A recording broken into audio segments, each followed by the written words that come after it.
Ready, set, go. Greetings undetermined spectators of the World Wide Web. I am Tall Lanky Guy and welcome back to Dream Daddy. We just fished up a storm in a wonderful little mini game, and so things are going well. Things are going well. I will crush Brian. I will crush him. Suddenly the fishing pole jumps in my hand. I reflexively tug upwards. I think I got something big. Much more surprising than that, I think I got something. The tip of the pole dips down repeatedly and the line starts to run. Reel it in. I finally get the fish right up next to the boat. It's a long, beautiful rainbow trout. Oh yes. Brian hands me a net. It's all yours. I lean down and notice that my hands are shaking with excitement. This fish is bigger than all the ones Brian's caught. That pole saw is mine, all mine. The entire canoe tips over with me. I find myself sinking into the lake. I should have taken the life vest. Why didn't I take the life vest? Why didn't I take the life vest? All of a sudden, I'm embraced under the water and pulled into Brian's arms. Oh, well, that's nice. I'm finally dragged upwards, sputtering water. All of our gear floats on the surface. Maxwell doggy paddles around us in circles, having a great time. You alright? Yeah, I guess. Does that count as one? Well, seeing as all our fish are now swimming safely back in the lake, I guess so. Well, I guess that's good. Brian laughs. Let's get you to shore. Okay. Brian and I flip the canoe back over and fill it with our now soaking wet gear. Well, I guess that's one strategy you can do. Instead of just catching a whole lot of fish, just catch one fish and then set the rest of your opponent's fish free. Pro tips. We row back to shore with Maxwell in tow. Once we get to the beach, Maxwell darts off into the oh, hi there. You're a large man. Brian takes off his shirt. Dots of lake water glisten in the sun across his strong back. Okay. Good. Man, all that general contracting must have built that guy like Knox. General contracting? I hope he doesn't notice me staring. I'm gonna get a fire going so we can dry off. Wanna hand me yours? Oh, I suppose frick, I need to be shirtless. Oh, this is not gonna be a good time. Oh, yes, okay. I reluctantly take off my own shirt and toss it to Brian. I'm not nearly as impressive. I suddenly wish I had done more sit-ups in my life. Or any sit-ups at all, really. Another thing you bested me in, stupid sexy Brian. With your large muscles and your abundant chest hair. You might as well fry that shirt up. Seems like it's the only lunch we'll have. The day's young. We can fish from the shore. That sounds much better. Once Brian gets the fire going, I sit and try to dry off my pants. Brian sets a couple lures out by the water's edge. We're probably gonna have to put the kibosh on the competition for now. But I technically won. Until another day. My stomach growls. You hungry? A little bit. Oh, I'm fine. Brian reaches into his cargo shorts and pulls out a few granola bars. This guy just keeps on giving. I have a small child. I am flushed with snacks. Brian joins me by the fire and I accept the cargo short granola. And now we're back to waiting. Where did the girls get off to? Shouldn't they be back by now? They're off doing stuff in the woods. Yeah, I wouldn't worry about it too much. They're a couple of smart kids. That's what I'm worried about. They're too smart. They probably established a small rural government by this point and have installed themselves as leaders. I take a look around at the sun cresting the tree line, casting the entire lake in a warm, golden glow. The forest seems to be coming alive now. Birds chirp in the distance. Wow. Nature is beautiful. A mosquito bites me. I slap my neck and curse. Nature sucks. Yeah. Here you go, bud. Brian hands me a bottle of bug spray. I begrudgingly take it and douse myself. Yeah, that's kind of how it goes. I've always hated how this stuff smells. Me too! It's the worst. I hate it. Really? I've always kind of liked it. Reminds me of being outside. Maybe you and I have different sentiments on the outdoors. Maxwell comes bounding up to me, a huge stick in his mouth. He drops it at my feet and looks at me expectantly. Oh, it's time for some fetch! Fake out throw, of course, because that's how I roll. I wind up and pretend to throw the stick. Maxwell runs away for a second and then looks around confused. Brian and I laugh. I toss the stick to Maxwell for real, and he jumps up to catch it in his mouth like a good boy. Is it a little messed up that we're taking advantage of a dog's inherent trust in humans for our own amusement? Maybe. Maxwell, get over here. I gotta make it up to you. It's time for the pets. What's the plan? Scratch behind his ear. I give Maxwell some nice little scratches behind his floppy ears. He responds in kind by licking my face like a good boy. Such a good boy. He really likes you. Be careful, he's gonna try to follow you home if you keep that up. I scratch Maxwell's ears more intensely. I will take this dog home. This will be my dog. I'm gonna steal your dog, Brian. We both laugh, but I'm only kind of kidding. While I'm playing with Maxwell, fish begin routinely pulling on Brian's lines. I watch Brian effortlessly fillet the fish, squeezing a bit of lemon on them, and frying them up in a cast iron pan. Before we know it, we have a feast fit for a couple of shirtless dudes. Alright. Amanda and Daisy emerge from the woods, looking totally unscathed. Really? Okay. Whoa. Dad bod patrol. I'm gonna have to issue both a citation and demand you both put your shirts on. There are children present. Yeah, okay. Brian tosses me my now dry shirt. I pull it over my head, thankful that I will no longer be distracted by Brian and his pics. Where have you guys been? Days studying entomology. What? I believe that's the study of bugs. We were playing with bugs. Yeah. I expected you guys to be more covered in, like, mud and stuff. Daisy looks offended. What do you take me for, a child? Yes.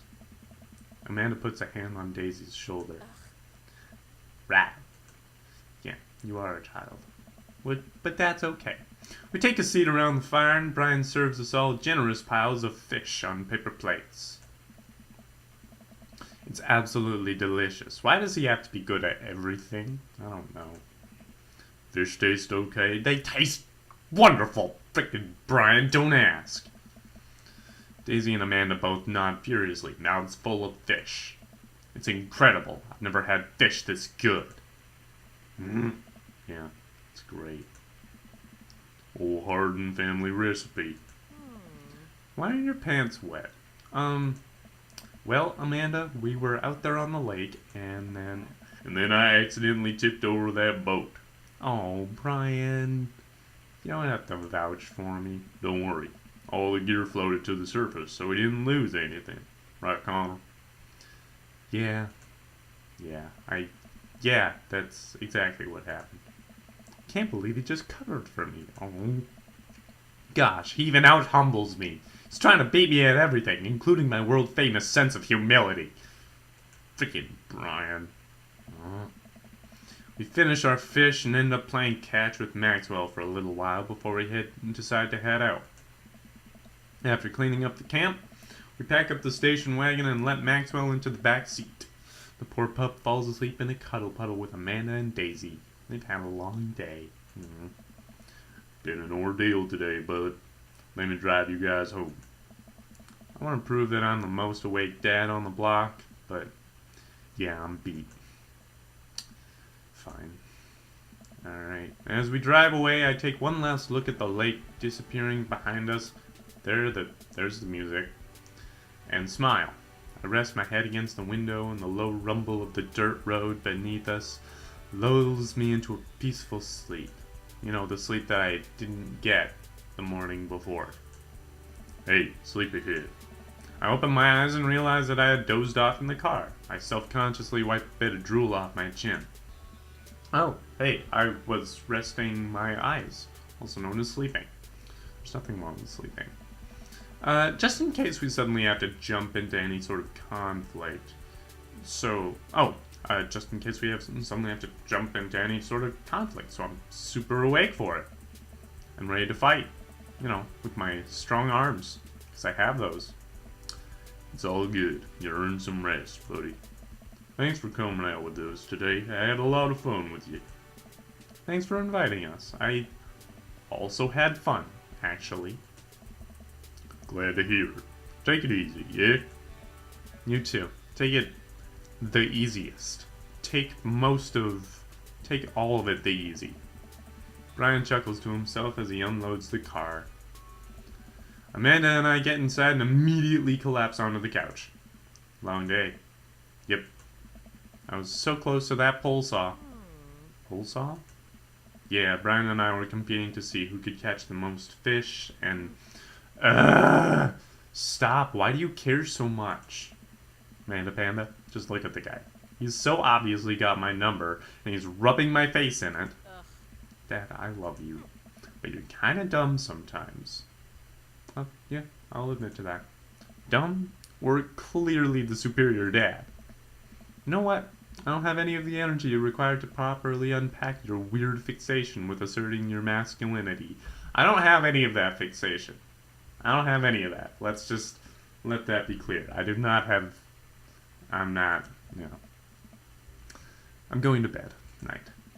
Amanda slides off the couch and face down onto the floor. Nice. I am a tired slug. Amanda, that floor is disgusting. I don't care. Well, night, honey. Night, Pops. That's the end of the date.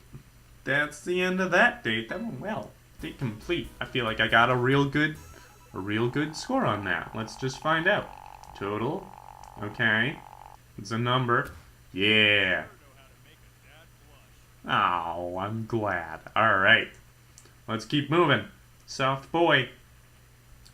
Alright. Well, let's just keep moving. I'm gonna go on a date with Matt now because I'd like to, and Caitlin didn't let me in the last episode, so yeah. It's a beautiful night and the air smells so fresh I decide to take the long way home. You know, like the Supertramp song.